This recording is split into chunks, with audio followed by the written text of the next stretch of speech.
Donc, je tiens à vous saluer tous au nom de notre Seigneur Jésus-Christ. Je salue mon bien-aimé Pichou Sibangu, le bien-aimé Lema J. Morgan, que le Seigneur vous bénisse. Je salue le bien-aimé Pai, donc le bien-aimé Zélote, que le Seigneur vous bénisse depuis Paris, Papa Jimmy Grasse. Le bien-aimé Hippo, que le Seigneur vous bénisse. Le bien-aimé Trésor Mouala, que le Seigneur vous bénisse.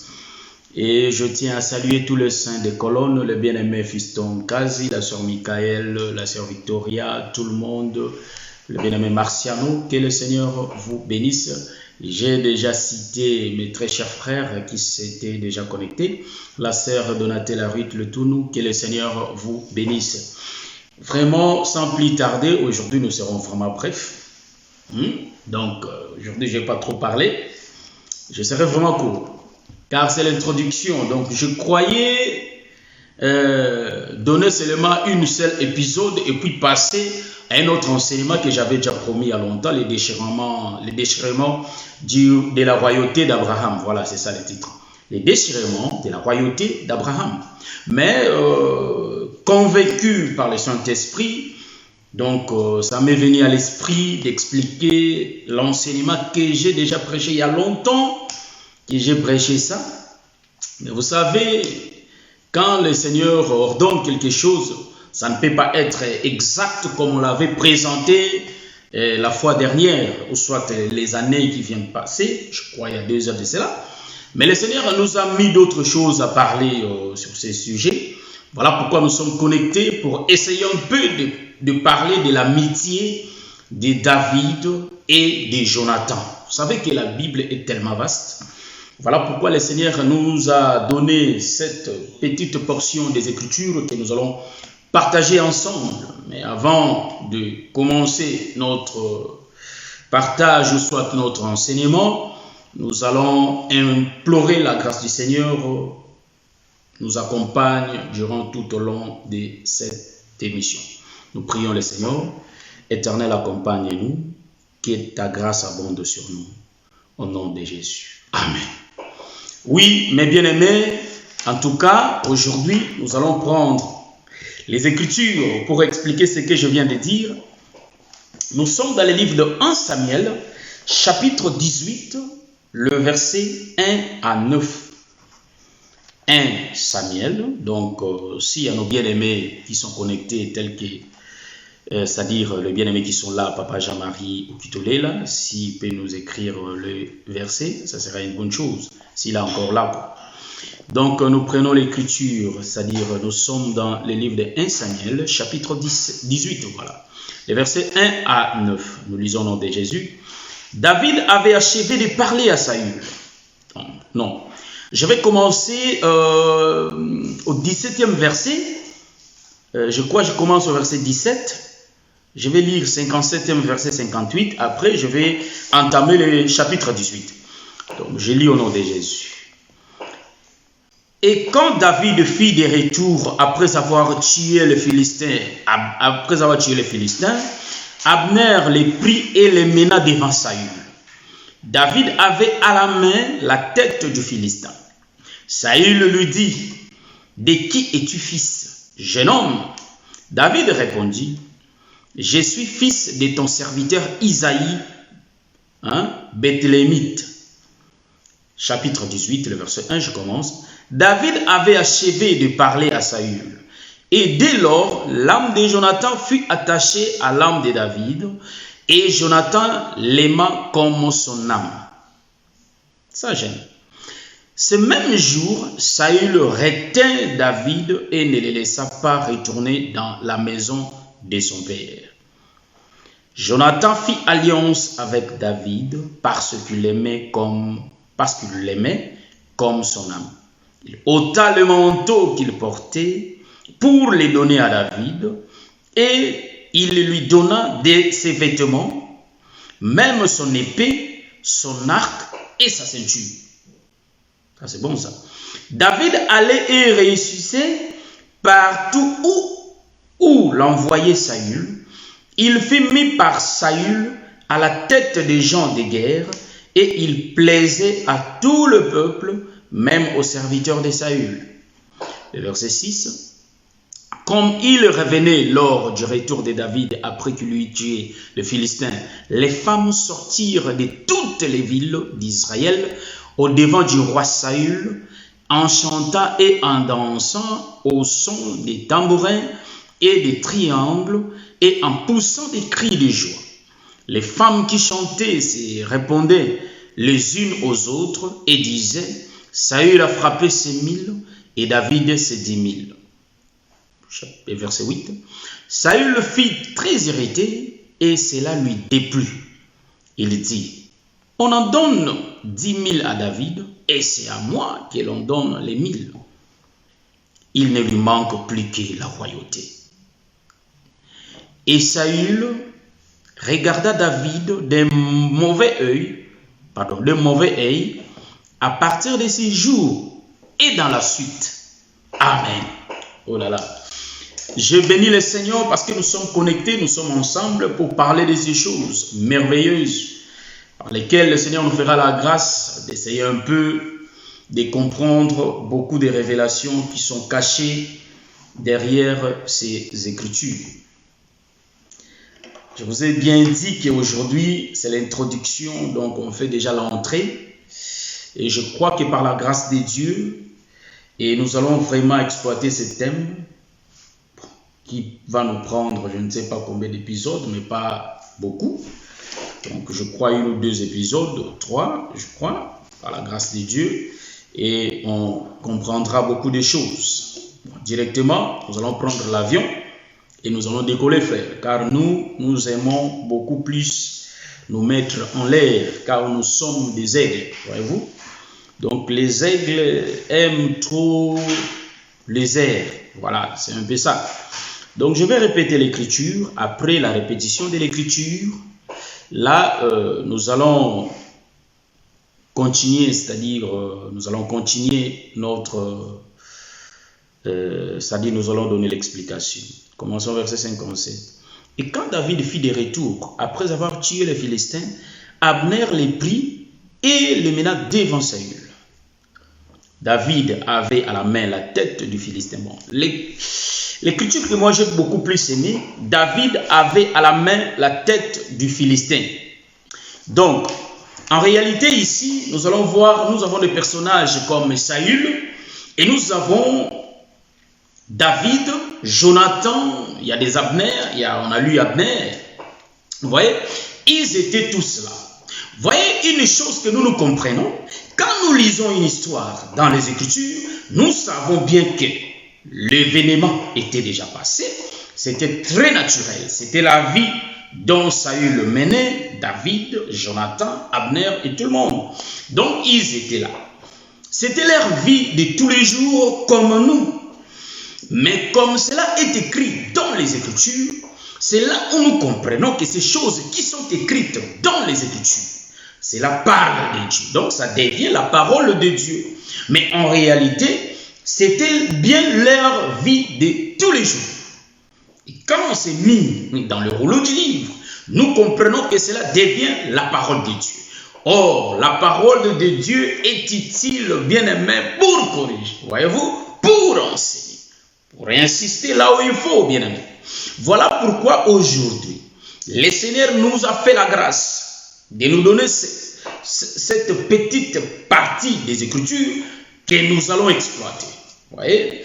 Et j'aime le langage de Jésus parce qu'il y avait un docteur sous le soleil et les docteurs avaient de l'influence devant le roi. Les docteurs avaient de l'influence, bien aimé, devant le roi et devant le peuple, car c'était un docteur de la loi.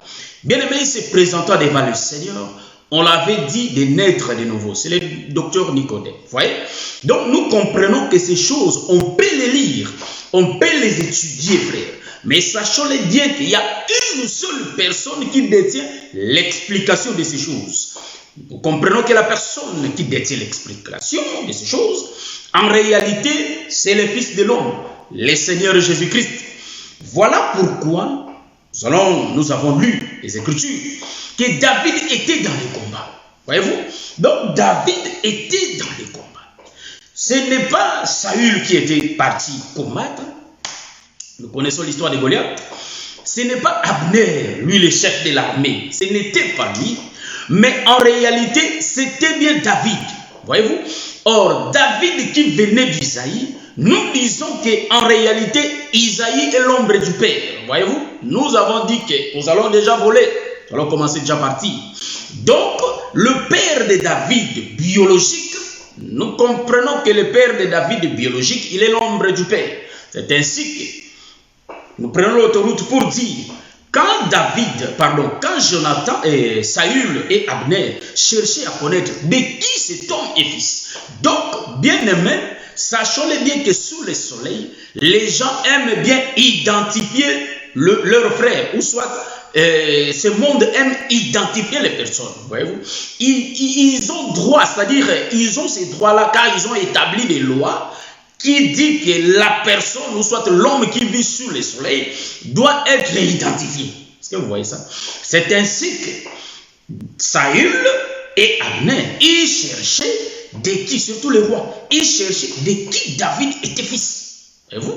Donc David était le fils d'Isaïe. Or, Isaïe était un homme de Bethléem, frère, qui vivait là-bas, là où Saül était le roi. Est-ce que vous voyez ça? Et maintenant, nous allons remarquer une chose. Celui qui avait tué Goliath était venu de loin. Nous comprenons que les combats de Goliath, dans l'autoroute que nous sommes en train d'expliquer. Frère, donc ici, je vais insister un peu. Bon, je prends l'autoroute. L'autoroute que je vais prendre. Avant que nous commençons le verset 18, frère. Le chapitre 18. Là où David avait achevé de parler. Donc, David était venu, après avoir tué Goliath. Il avait la tête de Goliath à la main. Et quand David s'est présenté devant le roi, car le roi avait besoin de le voir, de le connaître. Qui est cet homme? Il est le fils de qui? Celui qui a tué Goliath. Vous voyez? Et puis, David, quand il était là devant Saül, on le questionnait, David parlait. David parlait. Voyez-vous? Or, David qui parlait, il avait à la main, la tête de Goliath. Nous comprenons que David qui tenait la tête de Goliath, en réalité, il venait de la guerre. Or, David, quand il va entrer dans la maison de Saül, là, il y a Jonathan qui est là, et il y a son père, et il y avait les autres qui étaient là. Voyez-vous? David va entrer. Donc, David, quand nous tournons, nous disons David qui vient avec la tête. Nous comprenons que la tête de Goliath a été tenue par David avant que David entre dans la maison de Saül. Donc, il revenait de la guerre, donc du combat. Et nous allons remarquer que David va avoir la tête de Goliath. Bon, nous les aigles, nous aimons ça. Or, Goliath ici, c'est l'ombre du diable. Pourquoi je l'ai dit? Parce que David tenait sa tête. Or, David, il est l'ombre de notre Seigneur Jésus-Christ qui va quitter l'éternité. Voyez-vous? Donc, David qui quitte l'éternité, il va entrer dans les temps. C'est là où nous allons essayer un peu de tourner, avant qu'on puisse toucher Jonathan. Donc, David va essayer de tourner. J'aime ça. Il tient la tête de Goliath. David qui tient la tête de Goliath, en réalité, David était dans l'éternité. Et David va sortir dans les temps. Nous comprenons que les combats étaient déjà en différé depuis l'éternité. Est-ce que vous voyez ça? Nous comprenons que David avait déjà tué Goliath depuis l'éternité. Ce que j'aime bien. Voyez-vous, quand David venait, en réalité, David avait l'explication du combat et David avait l'explication de la maison d'Isaïe. Voilà pourquoi David était descendu. Ici, nous allons comprendre une chose. Quand David descend comme ça, nous allons comprendre que les Écritures attestent que David, en réalité, il est en train de représenter le Seigneur Jésus-Christ, qui va quitter l'éternité et qui va entrer dans les temps. Est-ce que vous voyez ça? Donc ici, en regardant bien, en lisant bien cette histoire, nous sommes en train de comprendre que non, ça c'est Jésus-Christ qui avait fait ce mouvement. Or, le mouvement de la croix était déjà avant que le Seigneur puisse descendre sur la terre. Voilà pourquoi nous disons que les combats de David étaient déjà en différé. Je vais prendre quelques écritures pour essayer un peu de faire asseoir la chose. Donc ça, je vais prendre les écritures pour essayer un peu, voilà, de faire asseoir les choses. Voilà, j'aime ça. Nous allons prendre rapidement l'écriture, l'écriture qui nous donne la route. Je prends ça rapidement. Je suis dans le livre des Hébreux, mais l'écriture des Hébreux, je sais que ça existe dans l'Ancienne Alliance. On va essayer de voir. Je prends l'écriture des Hébreux. Nous sommes dans le livre des Hébreux, chapitre 10, je prends ça. Hébreux, chapitre 10. Je vais prendre le verset. Voilà le verset 7. Non, je vais commencer. Je lis le verset 5 et je vais sauter, je vais lire le verset 7. C'est pourquoi Christ, entrant dans le monde, dit. Voilà. Donc, c'est pourquoi Christ, entrant dans le monde, dit Chinavulini, Holocauste. Bon, ça, je ne lis pas. Donc, moi, ce qui m'a intéressé, c'est pourquoi Christ entra dans le monde. Je saute le verset, je lis le verset 7. Alors, j'ai dit, voici, je viens, dans le rouleau du livre, il est question de moi pour faire au Dieu ta volonté. Vous voyez? C'est même écriture, je crois que ça est dans l'Ancienne Alliance, je vais chercher ça rapidement. Ça, nous allons lire aussi. Nous sommes dans le livre de Psaume, chapitre 40. Je prends notre deuxième écriture. Nous sommes dans le livre de Psaume, chapitre 40. Le verset, je crois que c'est le verset... ça c'est Isaïe, ça c'est pas Psaume. Excusez, au lieu de lire le livre de Psaume, j'étais dans le livre d'Isaïe. Donc rapidement, je prends le livre de Psaume, chapitre 40, le verset 7. Voilà. La Bible dit ceci. Donc, tu ne désires ni sacrifice, ni offrande. Tu m'as ouvert les oreilles. Tu m'as ouvert les oreilles. Tu ne demandes ni holocauste, ni victime expiatoire. Alors j'ai dit, voici je viens avec les rouleaux du livre écrit pour moi. Donc, ce que j'ai voulu lire ces deux écritures, j'ai voulu les lire. Pourquoi? Parce que les Hébreux, quand ils nous expliquent dans les rouleaux du livre, il dit, il est question de moi. Mais ici, dans l'ombre, quand on va lire David, il va dire que non, ainsi j'ai dit, voici je viens avec les rouleaux du livre. Donc, celui qui était venu avec les rouleaux du livre, en réalité, c'était David. Donc, David ici qui vient avec la tête de Goliath. En d'autres termes, le combat était déjà en différé depuis l'éternité. Celui qui avait combattu, c'est le Seigneur Jésus-Christ. Et remarquez, quand il va entrer dans les temps, en réalité, c'est la même personne qui entre dans les temps qui a les rouleaux du livre. C'est pourquoi Psaume chapitre 40, le verset 7, dit bien, il vient avec les rouleaux. Donc, c'est lui qui vient avec les rouleaux. En réalité, c'est David lui-même qui vient avec les rouleaux. Or, dans les rouleaux, il est écrit de lui. C'est ainsi que là-bas, dans le livre des Hébreux, on nous a dit que dans les rouleaux du livre, il est question de Jésus. Voyez-vous? Mais ici, quand nous lisons, donc les Écritures, c'est complète. Les versions, c'est complète. Voyez-vous? Psaume donne la précision que celui qui était venu avec le rouleau, c'était bien David lui-même. Donc, dans les rouleaux, on avait écrit tout ce qui était bon. Je dis que ce qui était écrit dans les rouleaux parlait de David. En d'autres termes, parlait de Jésus. Voyez-vous ce que nous sommes en train de dire ici? Or, nous allons comprendre une chose. Le Seigneur fait que répéter ce qui était. Voyez-vous? Donc, David aussi, quand il va envoyer Uri, en réalité, David va écrire la lettre. Or, la lettre, il va la donner à Uri. Donc, Uri qui va prendre la lettre, c'est lui-même qui va partir avec la lettre. Voyez-vous? Donc, dans la lettre, il était écrit d'Uri lui-même. C'est ainsi que, ici aussi, nous voyons que David, c'est un rouleau qui vient. Oh, David qui est l'image de notre Seigneur Jésus-Christ, il est un rouleau. Voilà pourquoi les rouleaux, c'est-à-dire, on ne peut pas donner l'explication du rouleau. Or, le rouleau s'explique lui-même.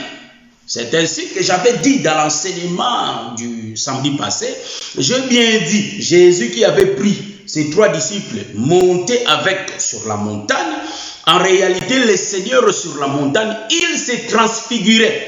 Jésus qui s'est transfiguré, en touchant les 2 écritures que nous avons lues, nous comprenons que dans les rouleaux, il est question de Jésus. Or, Jésus, c'est lui-même qui est la lettre de Dieu. C'est lui-même qui est le rouleau. Donc, les disciples qui étaient montés sur la montagne, ils ont eu l'explication du rouleau. En d'autres termes, le visage de Jésus était devenu comme le soleil. Les Écritures nous disent que le soleil, c'est le Père. Donc, c'était Dieu lui-même qui donnait. Donc, Jésus était le Père qui donnait lui-même l'explication du rouleau. C'est ainsi qu'ici, c'est lui qui avait la technique de faire tuer Goliath, c'était le Seigneur lui-même. En d'autres termes, Jésus c'est le rouleau. Donc David c'est le rouleau qui vient pour parler. Maintenant David, quand il revient de la guerre, donc là où il est, c'est-à-dire là où était la guerre et tout, c'est l'éternité frère. Et quand David va entrer dans les temps, il a la tête de Goliath. En d'autres termes, quand il entre dans les temps, les combats étaient déjà en différé. Est-ce que vous voyez ça? Donc, David avait déjà gagné les combats. Donc, quand il était entré dans les temps, en réalité, il commençait à expliquer l'histoire qui avait déjà existé. C'est pourquoi celui qui entre dans les temps, c'est le Christ, c'est le Seigneur. Qui entre dans les temps, c'est le Christ, voyez-vous? Donc, quand il entre dans les temps, c'est lui-même qui est le rouleau et c'est lui-même qui a l'explication du rouleau. Voyez-vous? Et quand il va entrer, je vais prendre l'écriture pour essayer un peu de voir. Hein. Donc, je vais prendre les livres, je crois, pour voir les combats qui étaient en différé. Je prends les livres d'Éphésiens chapitre 1. J'explique rarement la Nouvelle Alliance, mais je vais prendre Éphésiens. Éphésiens chapitre 1, le verset 4, je crois. Éphésiens, c'est après Galates. Voilà. C'est pas vraiment l'écriture que je cherche. Non, je vais changer l'écriture. Je prends 1 Pierre chapitre.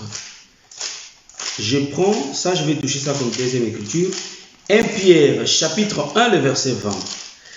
Donc, 1 Pierre chapitre 1, le verset 20, nous lisons. 1 Pierre chapitre 2, je crois, le verset 20.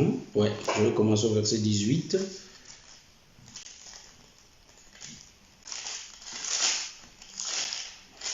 Je prends 1 Pierre, oui. 1, le verset 20, rapidement, supportez-moi. Je vais commencer au verset 18. Sachant que, 1 Pierre chapitre 1, le verset 18 d'avant. Sachant que ce n'est pas par des choses périssables, par de l'argent ou de l'or, que vous avez été rachetés de la vaine manière de vivre que vous aviez hérité de vos pères, mais par le sang précieux de Christ, comme d'un agneau sans défaut et sans tache. Verset 20. Prédestiné avant la fondation du monde et manifesté à la fin des temps à cause de vous. C'est ça l'écriture que j'ai cherchée. Je vais lire encore deuxième écriture. Donc la deuxième écriture, c'est ce que je voulais lire, le livre d'Éphésiens. Ouais. Éphésiens. Je prends Éphésiens chapitre 1, le verset 4. Nous lisons au nom de Jésus. Nous lisons au nom de Jésus. Éphésiens chapitre 1, le verset 4. Voilà. En lui, Dieu nous a élus avant la fondation du monde pour que nous soyons saints et irrépréhensibles devant lui. Donc, je ne suis pas en train de parler de la prédestination, mais je suis en train de faire comprendre que quand Christ entrait dans le temps, en réalité, nous étions déjà dans Christ. Voyez-vous? Donc, le Seigneur Jésus, C'est lui la maison dont nous étions dedans. Donc, l'élection était déjà faite avant même les fondations du monde. Nous avons beaucoup d'écritures. C'est ainsi que quand il venait, en réalité, il venait pour combattre. Pourquoi? Parce que la scène a été déjà existée. Donc, la scène a déjà existé. C'est pourquoi le Seigneur était entré dans les temps pour que la chose soit accomplie. Est-ce que vous voyez?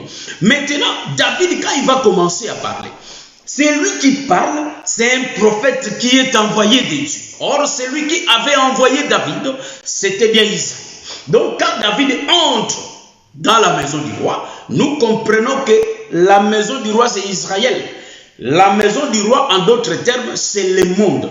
Donc, dans le monde, Christ va entrer dans le monde, comme on a lu dans le livre des Hébreux. Maintenant, quand il entre dans le monde, nous allons remarquer qu'il va trouver le peuple devant lui. Et il va commencer à parler.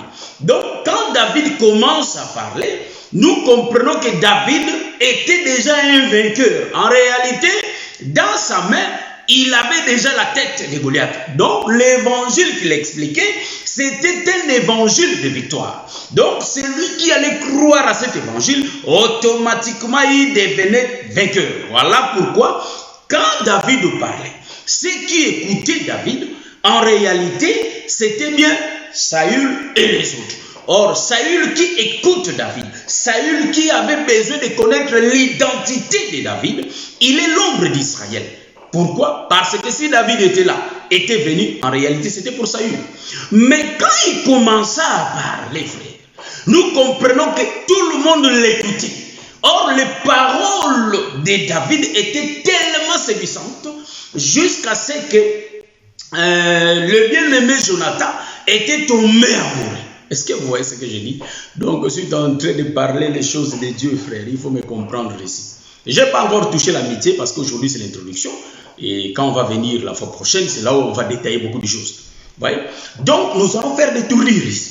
Donc, en réalité, nous comprenons que le bien-aimé David qui parle, nous comprenons que les soldats étaient en train d'entendre David qui parlait. Ils vont dire, nous n'avons jamais écouté un homme parler comme cet homme. Donc nous comprenons que David qui parlait, il est l'ombre de Jésus qui présentait sa vie, qui se présentait lui-même. Voilà, c'est ça. Car Jésus, c'est les Écritures, frère. Donc nous comprenons que Jésus faisait la présentation lui-même. Voyez-vous? Donc, Jonathan était séduit et Jonathan a cru à ça. Nous lisons ici, je vais reprendre rapidement 1 Samuel chapitre 18 pour que nous ayons une idée. Donc, nous comprenons ici Jonathan qui est en train d'écouter, David écoutait, Abner écoutait, mais nous comprenons que Jonathan, il est l'ombre de l'église qui avait écouté la prédication du Seigneur. Donc, je prends rapidement l'écriture. 1 Samuel, chapitre 18. Rapidement, je vais mes lunettes pour que nous ayons cette facilité. Nous lisons au nom de Jésus. David avait achevé de parler à Saül. Et dès lors, l'âme de Jonathan fut attachée à l'âme de David. Et Jonathan l'aima comme son âme.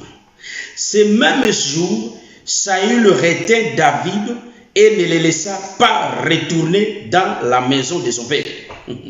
Jonathan fit alliance avec David parce qu'il l'aimait comme son âme. Il ôta le manteau qu'il portait pour le donner. Ah, ici, vraiment, ça va donner beaucoup de tournis. Donc ici, nous comprenons ceci. Que quand il avait achevé de parler, en réalité, l'âme de Jonathan s'attacha à l'âme de David. Voyez-vous? Donc, l'âme, en réalité, si nous rentrons dans la création, nous allons voir que Adam a été créé à l'image de Dieu, mais Adam ne faisait aucun mouvement. En d'autres termes, Adam était un mort. Vous voyez?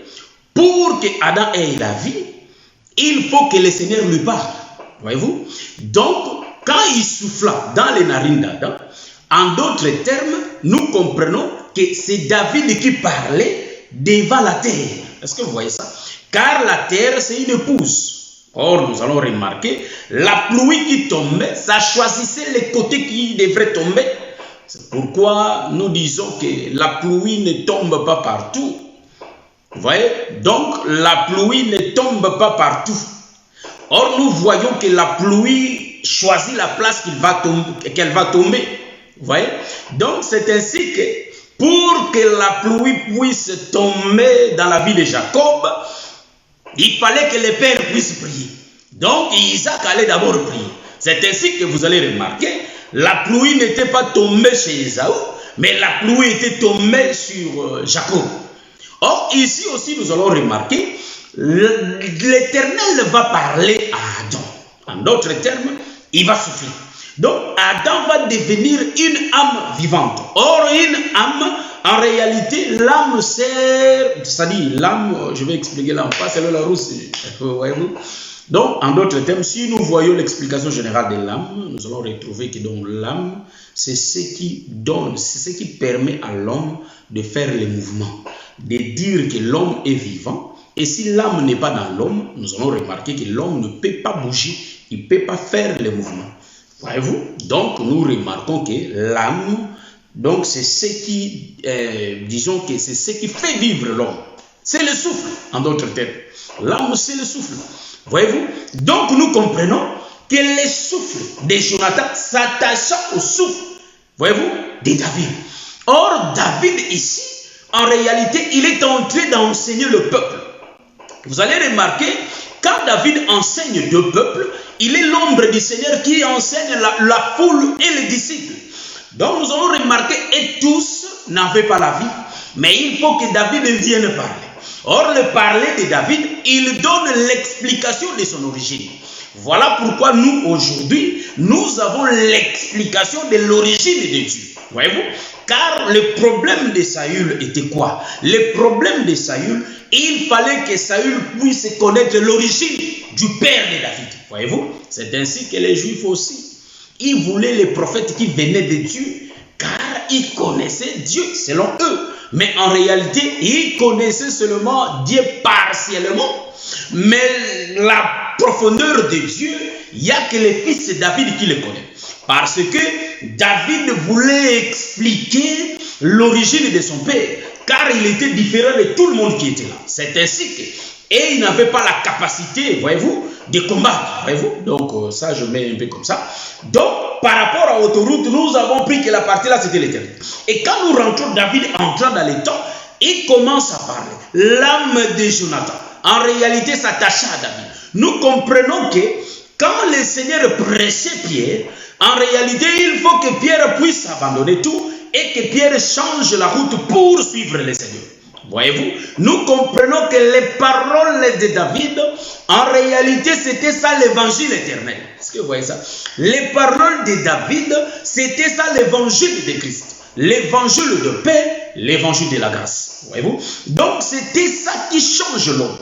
Et quand David va être, quand Jonathan va être séduit, cet homme de Jonathan va s'attacher à David. Donc, nous remarquons, Jonathan avait l'oreille d'entendre David et David avait la bouche de parler. Donc celui qui avait la bouche, c'était le Père lui-même, c'était Dieu lui-même qui avait l'explication de la lettre.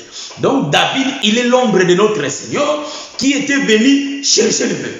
Et quand il était descendu, la maison royale, le palais royal, en réalité, c'est ça Israël, là où Jésus était descendu pour prêcher. Nous comprenons que Saül et Jonathan, ils avaient le même sang. Mais en réalité, l'âme de Jonathan s'attacha à l'âme de David, mais l'âme de Saül ne s'attacha pas à l'âme de David. Pourquoi? Parce que parce que Saül, il est l'ombre d'Israël. Voyez-vous? Et Jonathan est l'ombre de l'église. Voyez-vous, quand je parle de l'église, frère, je vois des pierres, je vois des pierres, je vois des Jean, je vois des André et tout le monde. On les compte, ça dit, on les compte comme église. Est-ce que vous remarquez ça? Ah, là, je suis dans cette autoroute là. Est-ce que vous me voyez? Voilà, c'est ça. Donc, nous disons que quand un homme écoute l'évangile, frère, nous remarquons que cet homme qui avait écouté l'évangile était une femme, c'était Jonathan, qui est l'ombre de l'église. La première des choses que Jonathan va faire, il va prendre tout ce... je prends d'abord, parce que je suis en train de voler déjà, il va prendre ses vêtements. J'aime ça, frère. Wow. Il va prendre ses vêtements, tout ce qu'il avait.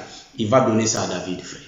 Donc nous comprenons que quand le Seigneur vient, la première des choses, il va prendre nos fardeaux. Lui va porter ça. Donc le vêtement ici, je vais prendre l'écriture. Je suis dans le livre de Genèse chapitre 35, les versets 10. Je prends rapidement l'écriture. On va les lire aussi vite, on va les sauter vite. Genèse chapitre 35. Genèse chapitre 35. Je prends le verset 10. Dieu dit, bon, je prends d'abord le verset 2. Jacob dit à sa maison, voilà. Jacob dit à sa maison, à tous ceux qui étaient avec lui, ôtez les dieux étrangers qui sont au milieu de vous. Purifiez-vous et changez vos vêtements. Et changez des vêtements. Donc, Genèse chapitre 35, 2, je reprends. Jacob dit à sa maison et à tous ceux qui étaient avec lui, ôtez les dieux étrangers qui sont au milieu de vous, purifiez-vous et changez des vêtements. Voyez-vous? Donc, en réalité, nous allons remarquer qu'avant que David puisse parler, l'âme de Jonathan n'était pas attachée à l'âme de David. Donc, celui qui avait la vie, c'était bien David qui venait du ciel, qui était entré dans les temps. Mais nous allons remarquer, quand David va commencer à parler, en d'autres termes, c'est le Seigneur qui commence maintenant à témoigner de l'évangile, à parler de lui-même. Vous voyez, parce qu'il a dit que c'est lui-même qui a amené les rouleaux. Donc, on a écrit de lui dans les rouleaux. Voyez-vous? Ça, c'est Psaume 40, le verset 7. Donc, nous comprenons ici que ce qui était écrit dans les rouleaux, il commençait à en donner l'explication. Et maintenant, celui qui a été séduit, c'était Jonathan.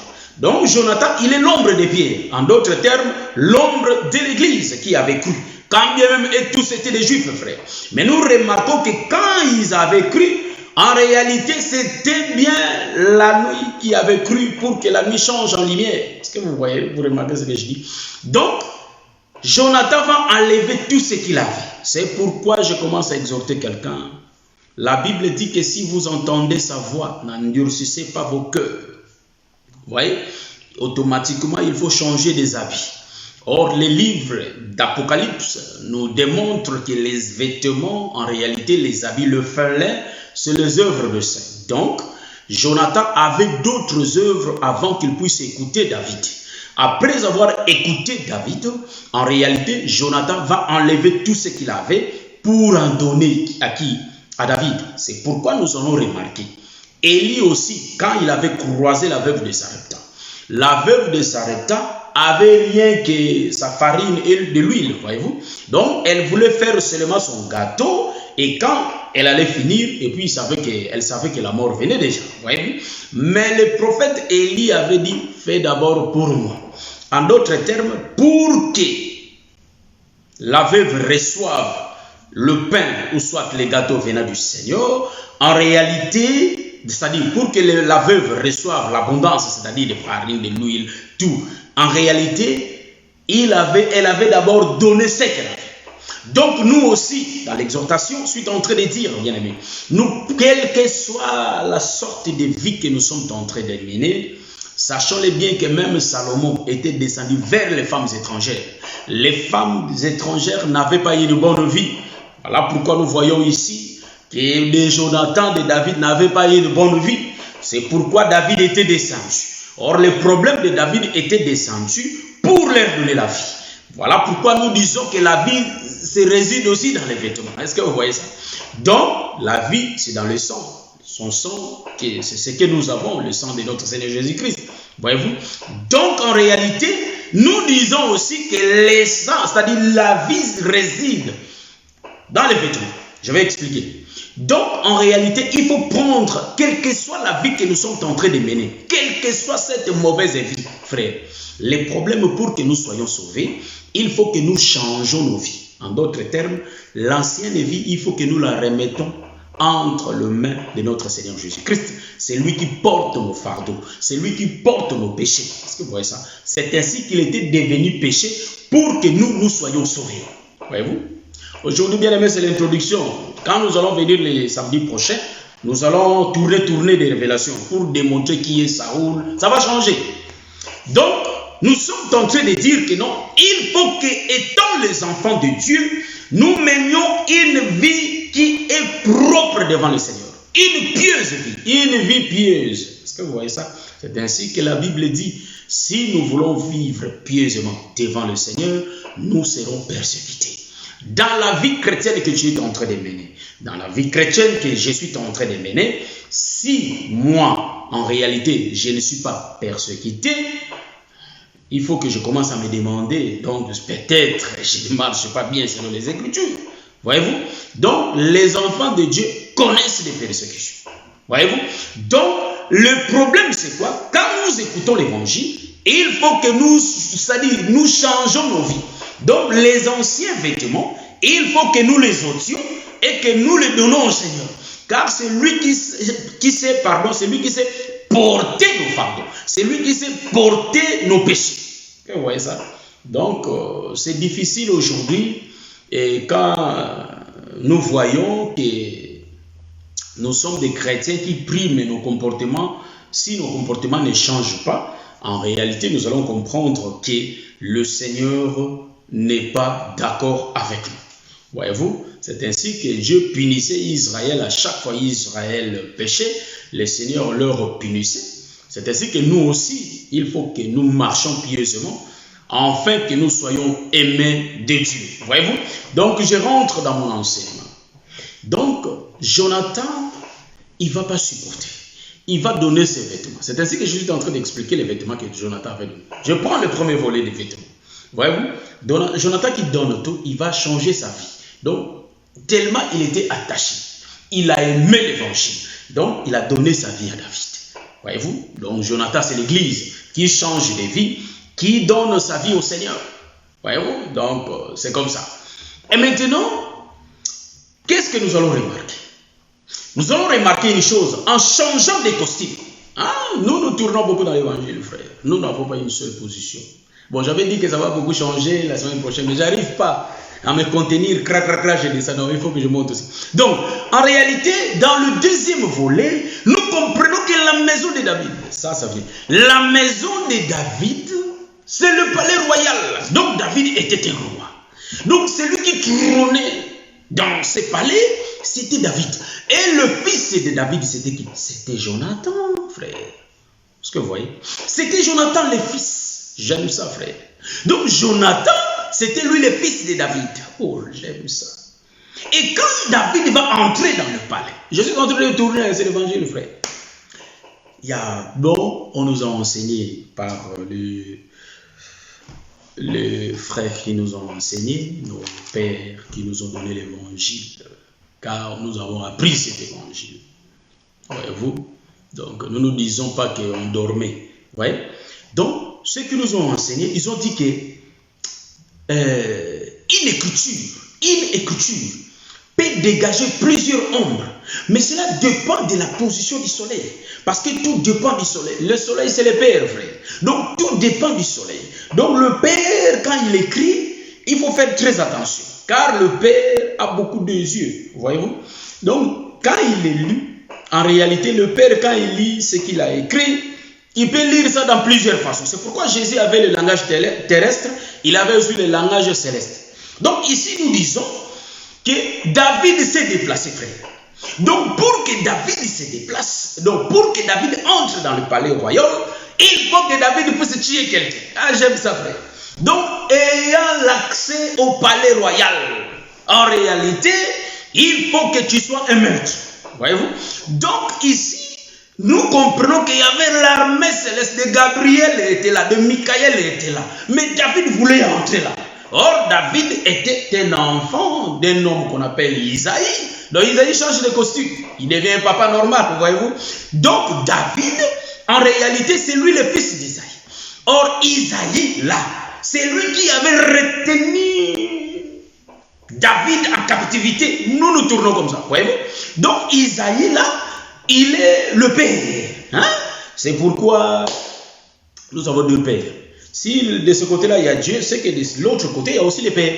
C'est pourquoi Jésus, quand il parlait dans le livre de Jean 8, 44, il disait, mais si vous avez les pères pour Abraham, il a dit, vous avez pour père les diables. Donc, voyez-vous, donc leurs actes prouvaient qu'en réalité, nous allons comprendre qu'en réalité, leurs actes prouvaient qu'ils étaient les fils du diable.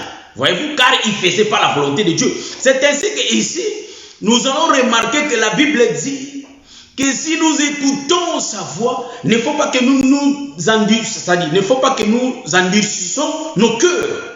Voyez-vous, il faut que nous ouvrons nos cœurs pour les recevoir. Car la voix, c'est la parole, la voix, c'est l'évangile. Est-ce que vous voyez? Maintenant ici, David va se déplacer.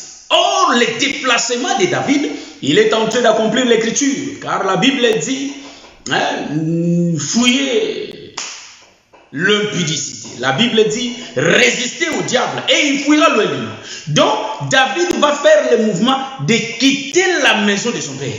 David va faire le mouvement de quitter la maison de son père et de venir entrer dans la maison du roi. Mais pour entrer dans la maison du roi, David avait des habits ordinaires. Mais quand David parlait, en réalité, nous allons comprendre que ce n'était pas le père qui allait exaucer David, mais celui qui devrait exaucer David, c'était Jonathan. C'est ainsi que nous allons remarquer. Jonathan est l'ombre de notre Seigneur Jésus-Christ qui va écouter le pleur du peuple. Est-ce que vous voyez ce que je suis en train de dire? Qui va écouter le pleur du peuple, les douleurs du peuple. Voilà pourquoi Jonathan va attacher son âme vers David. Voyez-vous, l'âme de Jonathan. Je vais expliquer ça très bien. Voilà pourquoi Dieu exauça, c'est-à-dire entendant les cris du peuple au pays d'Égypte. Voyez-vous, il était descendu lui-même. Nous comprenons que c'était Dieu qui était descendu lui-même. Dieu va descendre lui-même et il va partir prendre ce peuple. Est-ce que vous voyez ça? Donc nous comprenons que David aussi, il va venir dans la maison. Cette fois-ci, il y a David qui fait le mouvement. Donc David va venir dans la maison royale. Bon, je vais donner l'écriture. Parce que vous savez, quand nous sommes en train d'interpréter les écritures, il y a les autres qui disent que non, frère, quand vous donnez la révélation, toutes les révélations que nous donnons, ça se trouve dans les écritures. C'est ainsi que quand je dis que c'est David qui fait les mouvements, nous comprenons que Jésus était avec un Israélite comme ça. Jésus parla avec cet homme. Cet homme lui dit, maître, laisse-moi aller enterrer mon père. Il dit, laisse les morts enterrer leurs morts, toi suis-moi. Donc, en d'autres termes, c'était l'enfant qui avait fait le déplacement pour aller vers Jésus. Parce que la maison de cet homme était loin, c'est pourquoi il voulait rentrer à la maison pour aller enterrer son père. Nous avons l'explication de ça. Voyez-vous? Donc ici, je suis en train de démontrer que David va quitter la maison de son père pour venir vers le palais royal. C'est ainsi qu'il était venu comment? Parce qu'il avait écouté le son des cloches. Donc, les rois parlaient, c'est ainsi que les paroles du roi avaient saisi David. David était venu jusqu'au palais. C'est pourquoi quand le père parlait, en réalité, quand David parlait, j'ai bien dit ici, je le répète, David qui parle, c'est David qui prie. C'est Israël qui pleure en Égypte. Voyez-vous, ils ont des douleurs, ils ont des souffrances, ils sont en train de souffrir. C'est Israël en Égypte, voyez-vous. Donc c'est nous, dans le monde, nous sommes en train de pleurer parce que nous avons de péché. Nous avons une vie malheureuse, une vie de ténèbres, voyez-vous. Nous sommes sous l'empire du diable. Voilà pourquoi nous cherchons les secours. Or, les secours ne se trouvent que dans le palais royal. Voilà pourquoi il faut que nous quittions le monde pour partir dans le palais royal. Nous ne quittons pas seuls, car nous avons la parole du roi qui nous fait déplacer. C'est ainsi que les poissons dans la mer ils étaient dedans. Mais pour que les poissons montent dans la barque de Pierre, il faut qu'il y ait la présence du filet. Or, la présence du filet, c'est la parole du roi. C'est ainsi que les poissons vont sortir, quitter la maison de leur père. En d'autres termes, quitter le monde pour monter vers le palais royal. Or, ici, David aussi va se déplacer pour entrer dans la maison royale. Voyez-vous, quand il vient, David commence à parler. Moi, j'avais péché. David va parler. J'avais mené une mauvaise vie. J'étais comme ça, j'étais comme ça, j'étais comme ça. Voyez-vous, David est en train de parler de lui-même. Ce qu'il était et ce qu'il faisait. Voyez-vous, c'est pourquoi quand le Seigneur nous appelle frères, il faut que nous savons prier. Il faut que nous savons confesser nos péchés. Voyez-vous.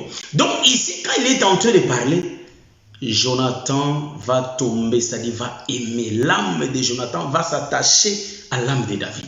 C'est ça l'œuvre de la croix. Nous allons remarquer que quand le Seigneur nous a exaucés, ce n'était pas les pères. Nous disons que c'était les fils qui avaient pris soin de nous.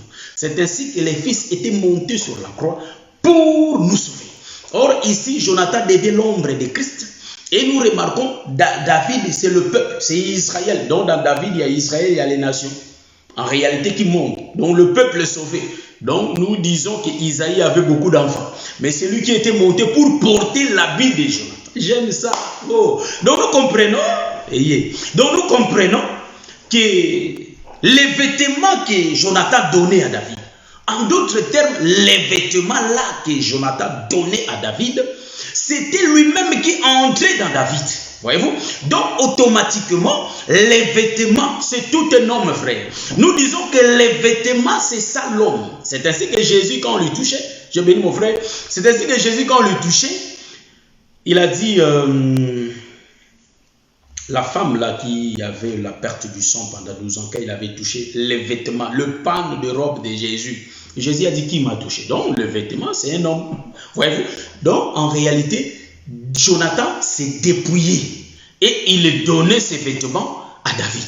En d'autres termes, nous disons, j'aime ça. Donc nous disons que Jonathan, il est l'ombre de Saül qui va enlever son manteau de poils et donner ça à David pour revêtir David. Est-ce que vous êtes en train de me voir? Nous disons ceci, que Jonathan, en réalité, c'est lui l'agneau dont Ésaïe est en train de tondre. Donc, il venait, il parlait pas. Voyez-vous, il était tout muet, comme l'agneau qu'on amène à l'abattoir. C'est pourquoi Jonathan, il regardait David. Et il admirait David. Il aimait David comme lui-même. Donc nous comprenons que l'âme de Jonathan aimait l'âme de David comme lui-même. Donc, donc nous disons qu'il faut aimer ton frère comme toi-même. C'est ce que Jonathan faisait. Donc l'âme de Jonathan était comme l'âme de David. Donc Jonathan, c'est eux qui avaient le pouvoir. C'est son père qui était le roi. Et lui était le prince. Voyez-vous? Donc le fils de Dieu, c'est Jonathan.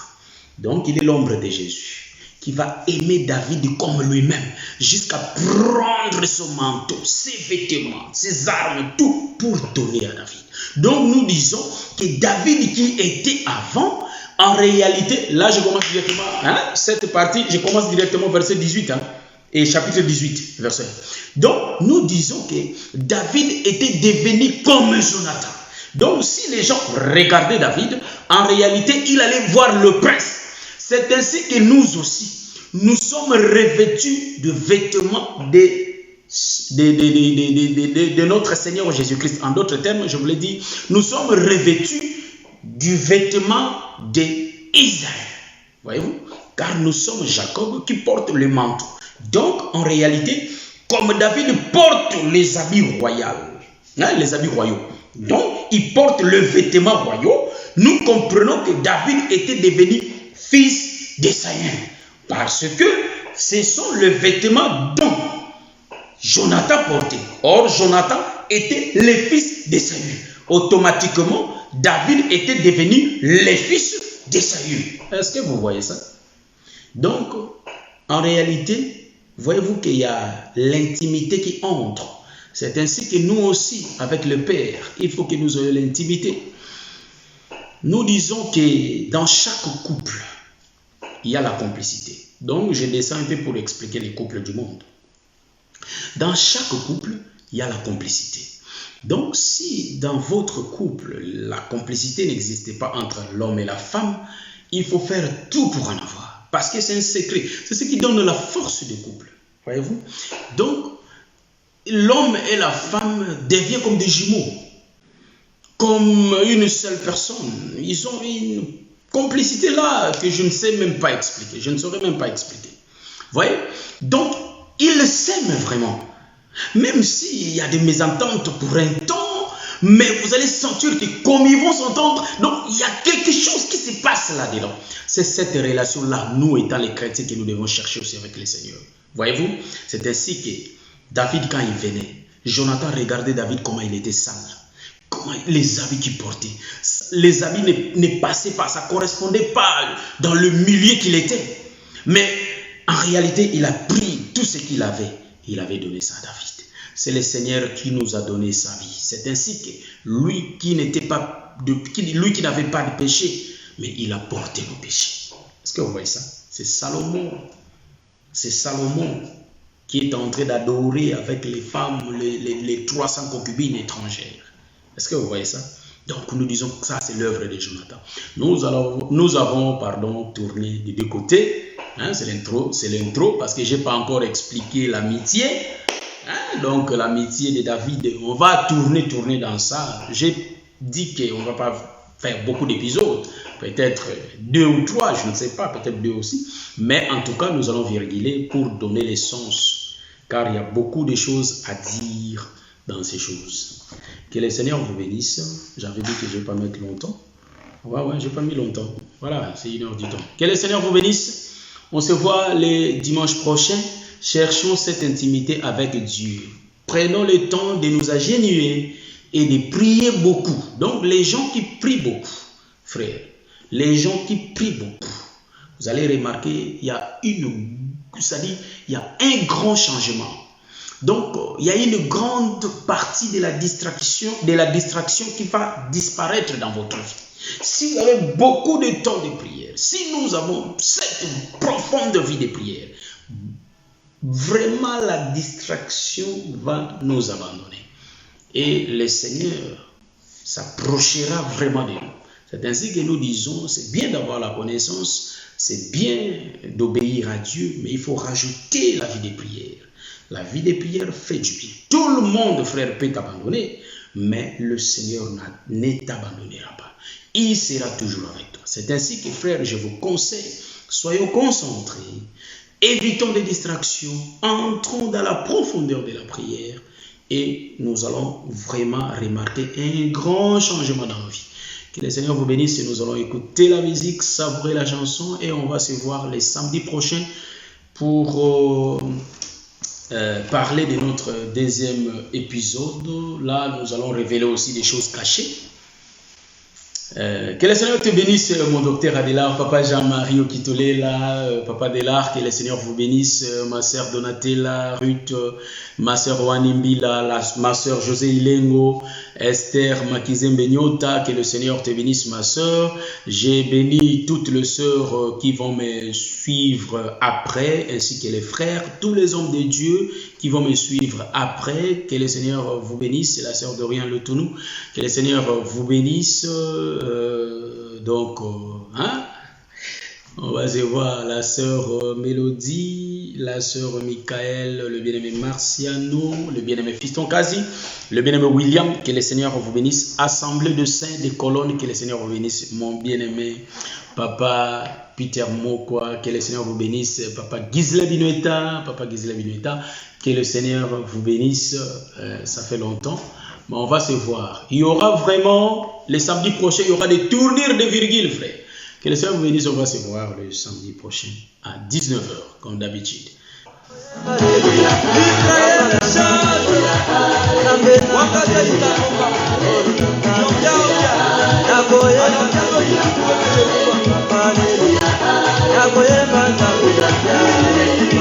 Je salue mon bien-aimé Paul depuis Paris, papa Jimmy Grasse. Papa, Serge, Diokolo Zelot, que le Seigneur te bénisse. J'aime dire ce Papa Roland Kalonji, que le Seigneur vous bénisse. Mon bien-aimé Timbanteke, Papa Jean-Marie, Opitolela, Papa Peter Moukoua, que le Seigneur vous bénisse.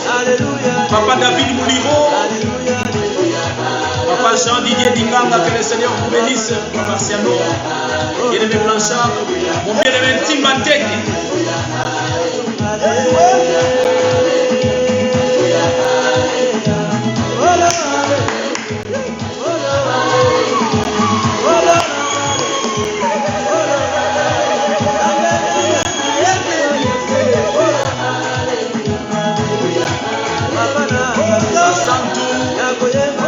Le bien-aimé Joël Guiano, la sœur José Ilengo, qui est le Seigneur te bénisse. Ma bien-aimée Esther Matizé Menyota.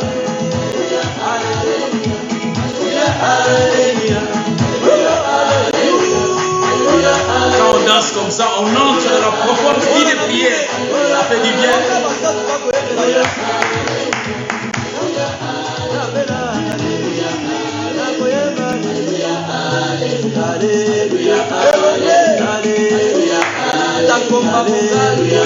Le Seigneur vous bénisse. On se voit les samedis prochains. Que le Seigneur vous bénisse.